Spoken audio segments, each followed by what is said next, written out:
Bueno, aquí vamos. Como te prometí al final de la introducción, hoy vamos a desglosar el capítulo 1 de Eventos del Porvenir, Métodos de Interpretación. Prepárate porque esto es como aprender a leer un mapa del tesoro. O sea, si no sabes interpretar los símbolos, nunca encontrarás el oro. Pentecost lo dice claro en la página 16. La adopción de diferentes métodos ha producido posiciones escatológicas irreconciliables. Y créame, cuando termines este capítulo vas a entender por qué hay tantas peleas sobre el fin de los tiempos. Vamos a dividirlo en dos grandes partes. Primero, el método alegórico, que es como ponerle lentes de fantasía a la Biblia, y luego el método literal, que es leerla con lentes de realidad. ¿Listo? Vamos allá. El método alegórico. ¿La Biblia como cuento de hadas? Bueno, empecemos con lo más controvertido. Pentecost dedica varias páginas a desmontar el método alegórico. ¿Qué es esto? Fíjate que en la página 18 lo define así. La alegoría es el método de interpretar textos literales que considera el sentido literal como vehículo para un segundo sentido más espiritual y más profundo.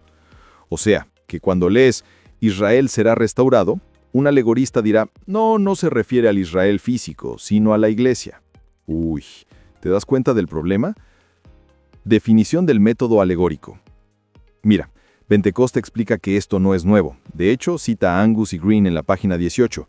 La alegoría es a la narración lo que la metáfora es a las palabras individuales.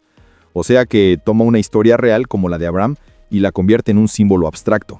Ejemplo, cuando Dios promete a Abraham tierra y descendencia, Génesis 12, un alegorista dirá, la tierra es el cielo y la descendencia son los creyentes. ¿Ves? Se pierde lo concreto.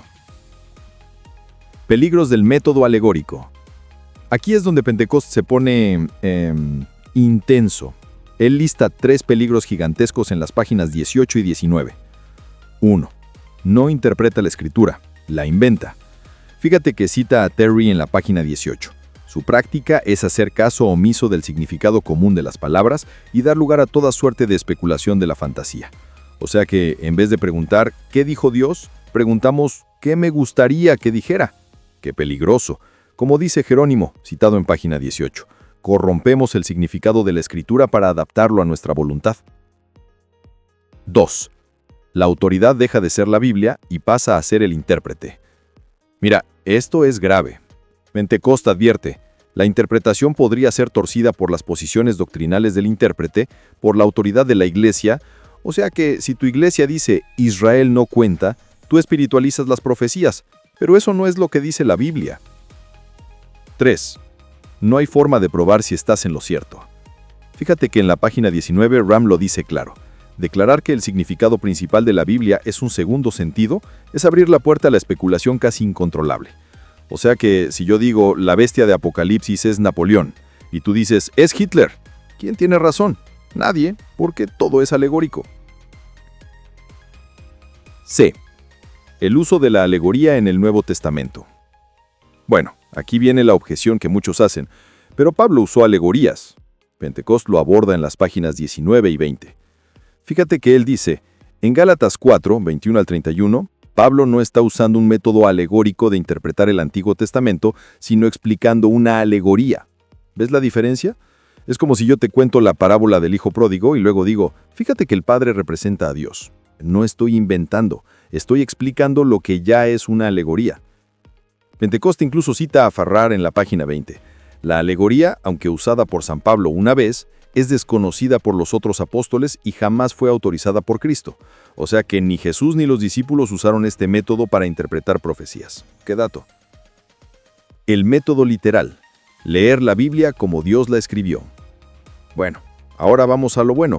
Pentecost tiende el método literal con pasión. ¿Qué es esto? Fíjate que en la página 20 lo define así. El método literal busca el significado normal, corriente, customary de las palabras.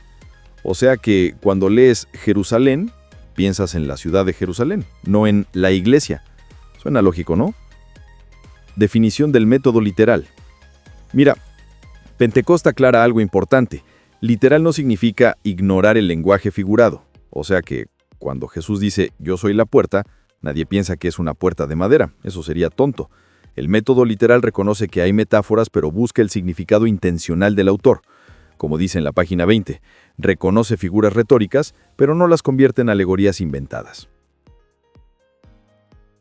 La evidencia del método literal. Aquí es donde Pentecost saca la artillería pesada. En la página 17 cita a Feinberg. La iglesia primitiva era premilenarista porque interpretaba la palabra literalmente. O sea que los primeros cristianos creían en un reino milenial literal de Cristo porque así lo leían en la Biblia. Pero luego, en el siglo III, llegó Orígenes. Fíjate que Pentecost explica en la página 17. El alejamiento del premilenarismo se debe a un cambio en el método de interpretación, comenzando con Orígenes en particular. ¿Qué hizo Orígenes? Pues inventó que el Antiguo Testamento tenía 3 niveles de significado: literal, moral y alegórico. Y así empezó el lío. Ventajas del método literal. Aquí es donde Pentecost saca la artillería pesada. En la página 17 cita a Feinberg. La iglesia primitiva era premilenarista porque interpretaba la palabra literalmente. O sea que los primeros cristianos creían en un reino milenial literal de Cristo porque así lo leían en la Biblia.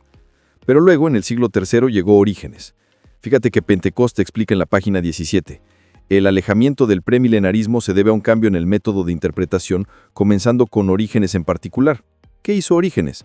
Pues inventó que el Antiguo Testamento tenía 3 niveles de significado: literal, moral y alegórico. Y así empezó el lío. Ventajas del método literal. Pentecost lista varias ventajas en las páginas 20 y 21. Las más importantes: 1. Mantiene la autoridad de la Biblia. O sea que, si Dios dice Israel, es Israel. Si dice tierra, es tierra. No tenemos que adivinar. 2.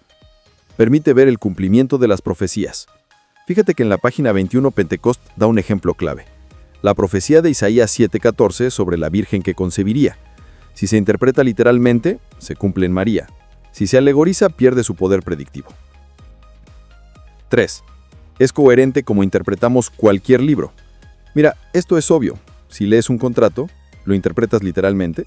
Claro, si no te demandan. Pues la Biblia, siendo la palabra de Dios, merece el mismo respeto. El método literal y el lenguaje figurado. Bueno, aquí Pentecost responde a una objeción común. ¿Y qué pasa con las parábolas o los símbolos?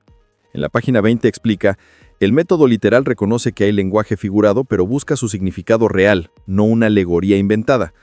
O sea que cuando Jesús dice, yo soy la vid, no estamos diciendo que es una planta, estamos diciendo que Él es la fuente de vida espiritual, como una vid lo es para los sarmientos. Algunas objeciones al método literal. Pentecost sabe que la gente va a objetar, por eso en la página 21 aborda 2 críticas. Pero los judíos del tiempo de Jesús esperaban un reino literal y lo rechazaron. Fíjate que Pentecost responde: ellos esperaban un reino político, pero Jesús ofreció un reino espiritual primero. Eso no invalida que haya un reino literal futuro. Si todo es literal, entonces Apocalipsis es un horror. Pentecost dice, Apocalipsis usa símbolos pero apuntan a realidades literales. Por ejemplo, la bestia que sube del mar, Apocalipsis 13, simboliza un imperio político, pero ese imperio será real. Conclusión. ¿Qué método usarás tú?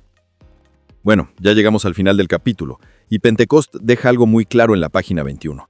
La elección del método de interpretación determina toda tu escatología. O sea que, si usas el método alegórico, probablemente serás amilenarista. Creerás que no hay un reino milenial literal. Pero si usas el método literal, ¡boom!, serás premilenarista. Fíjate que incluso cita a Aulis, un teólogo que no es premilenarista, en la página 16. Las profecías del Antiguo Testamento, si son interpretadas literalmente, no pueden ser consideradas como ya cumplidas o como capaces de ser cumplidas en esta edad presente. O sea, que hasta los enemigos del método literal reconocen su poder. Entonces, ¿qué te llevas de este capítulo? 3 cosas. El método alegórico es peligroso porque pone al intérprete por encima de la Biblia. El método literal es bíblico porque respeta lo que Dios dijo. Tu elección define tu esperanza. Si crees en un reino literal, esperas un futuro concreto. Si lo espiritualizas, tu esperanza es vaga. Como dice Pentecost en la página 2, la Biblia prueba ser la única fuente de esperanza y confianza para el futuro. Pero para recibir esa esperanza, debes leerla como Dios la escribió. Bueno, ya estamos listos para el siguiente capítulo, Historia de la Interpretación. Allí veremos cómo estos métodos han batallado desde los tiempos de Cristo hasta hoy. ¿Vienes? Perfecto. Nos vemos en el próximo episodio de Claves Proféticas.